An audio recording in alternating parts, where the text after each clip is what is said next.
I spent my whole life resenting my twin brother. It took one weekend to learn I'd had him completely wrong. I'm 17, and my twin Caleb is everything I'm not. Varsity soccer, effortlessly liked, the kind of kid teachers remember before the first week is over. Our parents never really hid who counted more. His trophies sit on a shelf my dad built specifically for them in the living room. His games get circled in red on the family calendar. My things never made it onto the calendar at all. Freshman year, I tried out for the team after practicing in the driveway all summer until my legs gave out. I didn't make it. Caleb made varsity without trying, and that same week, my parents framed his jersey in the hallway while I shoved my participation slip into a drawer. After that, teachers would light up when they spotted me in the halls, until they realized I wasn't him, and I'd watch their faces fall. I learned to expect it. For our 16th birthday, my parents threw the usual combined party, which was somehow always soccer-themed with his friends, his music, his cake. I invited 4 people. One came because everyone assumed it was really Caleb's party. I spent most of the night in the backyard pretending to scroll my phone. Last spring, I applied to a competitive engineering program I actually cared about. Weeks on the essays, recommendation letters, more effort than I'd ever put into anything. Caleb applied too, even though he'd never mentioned engineering in his life. He got in. I didn't. My parents threw a dinner to celebrate while I ate in silence and listened to my mom say how proud she was of him. That was the night I stopped telling my family anything that mattered,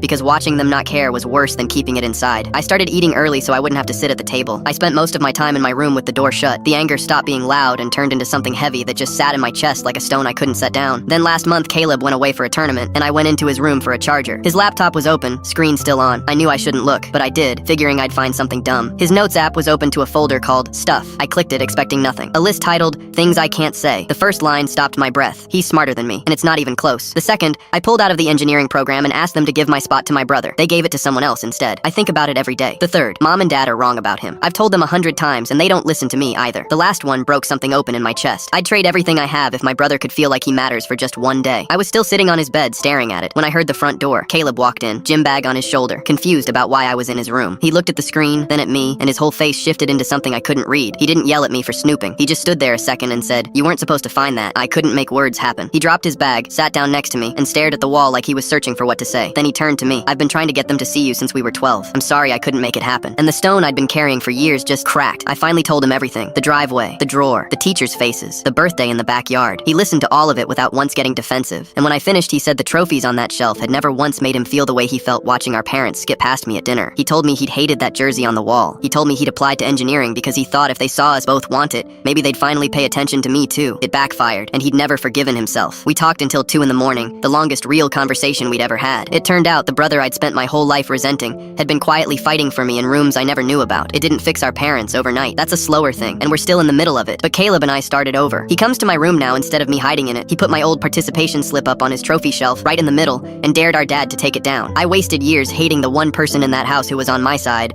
I'm not wasting anymore.